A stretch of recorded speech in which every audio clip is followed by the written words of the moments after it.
ये बताया कि जो दुर्घटनाएं हिमाचल प्रदेश में बीड़ बिलिंग और मनाली में उन्होंने विशेषकर नाम लिया, उसमें बीड़ बिलिंग और हो रही है कितनी दुर्घटनाएं, तो इसके ऊपर जो रूल्स नहीं है और बगैर जो है इक्विपमेंट चेक नहीं होता है, पायलटों के पास लाइसेंस नहीं है, तो मेरे ख्याल से उनको इस बारे में ज्ञान नहीं है कि हिमाचल प्रदेश के अपने एरोस्पोर्ट्स रूल हैं 2012 में बन चुके हैं और सरकार ने बनाए थे, समय समय पर अमेंड हुए, 2024 में भी अमेंड हुए रूल्स को।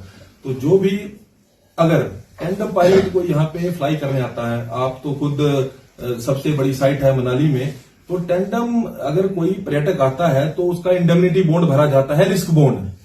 कि अगर कोई साहसी खेल है, किसी भी खेल में राफ्टिंग में आप भरते हैं तो अपनी मर्जी से उड़ने आता है और उसको उड़ना भी चाहिए, साथ में उसकी इंश्योरेंस होती है। इक्विपमेंट चेक की बात करूं मैं, ग्लाइडर का साल में 2 बार रूटीन चेकअप होता है जिसमें टूरिज्म के लोग, सिविल एविएशन के लोग और माउंटेनिंग के लोग होते हैं।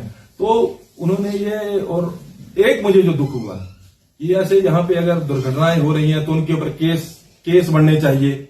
अगर केस ठीक है, अगर कोई गलती से बिल्कुल दुर्घटना करे, किसी की गलती है, कुछ जैसे मादक पदार्थों का सेवन करके अगर, तो बिल्कुल उसके ऊपर केस बनना चाहिए। लेकिन अगर कोई पर्यटक उड़ता है तो वो अपनी मर्जी से उड़ता है, उसको जबरदस्ती कोई नहीं उड़ाता है, वो इंडेमनिटी बॉन्ड साइन करता है। और हिमाचल प्रदेश में लोग तभी आते हैं यूरोप में पैराग्लाइडिंग का आनंद लेने, साहसी खेलों का आनंद लेने, या जो हमारे देवी देवता हैं और निहारने के लिए। तो अगर ये चीजें यहाँ पे नहीं होंगी तो लोग यहाँ छोड़ के कई और प्रदेशों में, उत्तराखंड में पैराग्लाइडिंग, कई प्रदेशों में पैराग्लाइडिंग, साउथ में पैराग्लाइडिंग, तो वहां का रुख करेंगे। तो पर्यटकों के लिए एक हमारी साहसी खेल किसी भी पर्यटन के लिए रीढ़ की हड्डी है।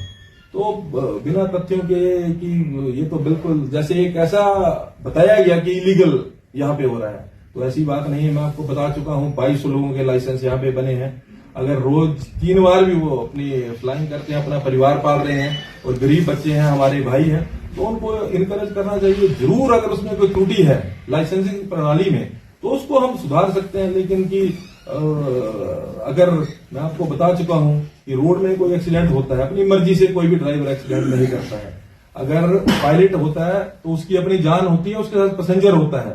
कई पायलटों ने अपनी जान खोई, तो हमें तो बिल्कुल उनके प्रति भी संवेदना होनी चाहिए। तो ये मेरे को लगता है कि पर्यटन के ऊपर एक सनसनी जो फैलती है, और कई लोग जो हवाई खेलों के लिए मनाली आएंगे, कुल्लू मनाली आएंगे, बीड़ बिलिंग आएंगे, वो गुरेज करेंगे। जब इतने बड़े हमारे नेता हैं संसद में, तो ये बात से गुरेज करना चाहिए।